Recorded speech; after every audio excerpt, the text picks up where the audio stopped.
ಯಾಕೆಂದ್ರೆ ಯಾವುದು ಬೆಲೆ ಜಾಸ್ತಿ ಆಗಿಲ್ಲ. ಇವತ್ತಿನ ಗ್ಯಾಸ್ ಇವರೆಲ್ಲ ಎಲ್ಲ ಕಡೆ ಪ್ರೊಟೆಸ್ಟ್ಗಳು ಮಾಡ್ತಾ ಇದ್ದಾರೆ.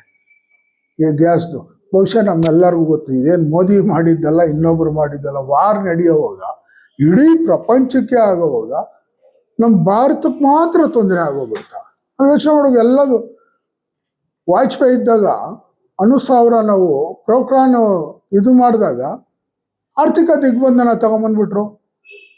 ದೇಶ ಆಗೋಯ್ತು. ಯಾವುದೇ ಏನು ವಿಶ್ವಸಂಸ್ಥೆಯಿಂದ ಹಿಡಿದು ಎಲ್ಲೂ ಏನು ಇವ್ರು ಕೊಡಲೇಬಾರ್ದು ಅಂತ ಡಿಸೈಡ್ ಮಾಡಿದ್ರು.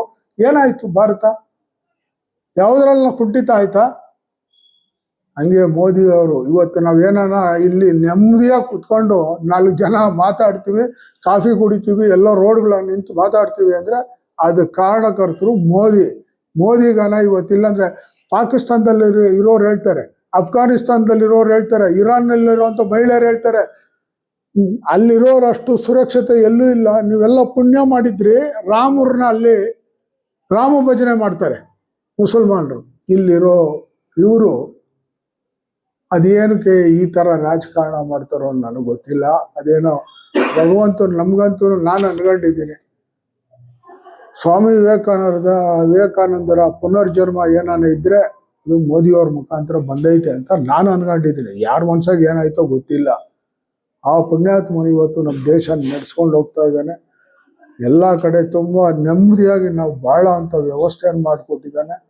ಇವತ್ತು ಇಷ್ಟೆಲ್ಲ ಮಾಡಿರೋವಾಗ ಕಾಂಗ್ರೆಸ್ ಇಷ್ಟೊಂದು ದೌರ್ಬಲ್ಯತೆ ಇಟ್ಕೊಂಡು ಇಷ್ಟೆಲ್ಲ ಭ್ರಷ್ಟಾಚಾರಗಳು, ಯಾವುದ್ರಲ್ಲಿ ಭ್ರಷ್ಟಾಚಾರ ಆಗಿಲ್ಲ ಅಂತ ಹೇಳ್ಬಿಡಿ.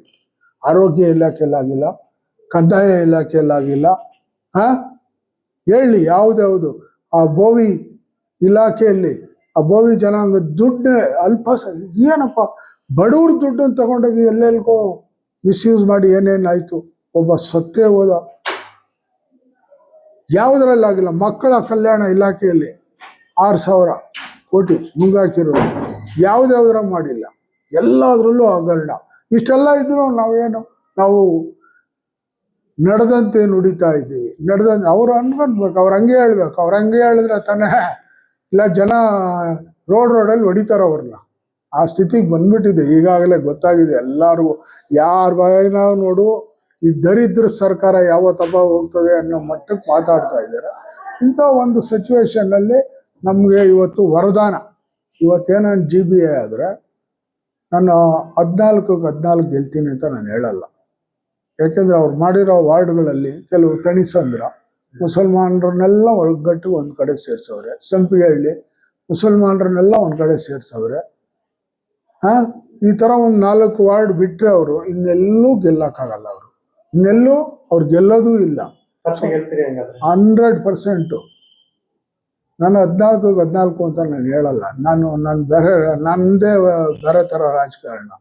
ಸುಳ್ಳು ಹೇಳಿ ನಮ್ಮ ರಾಜಕಾರಣ ನನಗೆ ಬೇಕಾಗಿಲ್ಲ. ಯಾಕೆಂದರೆ ನಾನು ಅವಾಗಲೂ ಹೇಳಿದ್ದೆ, ನನ್ನ 2010 BBMP ಆದಾಗ ಇದನ್ನೆಲ್ಲ ಸೇರಿಸ್ಕೊಂಡಾಗ ನಾನು ಹೇಳಿದ್ದೆ, ಹೈಯೆಸ್ಟು ಈ ಕ್ಷೇತ್ರದಲ್ಲಿ ನಾವು ಗೆಲ್ತೀವಿ ಅಂತ ಹೇಳಿದ್ದೆ. ಹಂಗೆ ಕಾಂಗ್ರೆಸ್ ಒಂದೇ ಗೆದ್ದಿದ್ದು ಅವತ್ತು, JDS ಒಂದೇ ಗೆದ್ದಿದ್ದು, ಇಂಡಿಪೆಂಡೆಂಟ್ ಒಂದೇ. ನಾವು 4 ಗೆದ್ದಿದ್ರೆ ಅವತ್ತು 4 ಗೆದ್ದಿದ್ರಿ. ಹಾಗೆ ಆಗುತ್ತೆ 100%.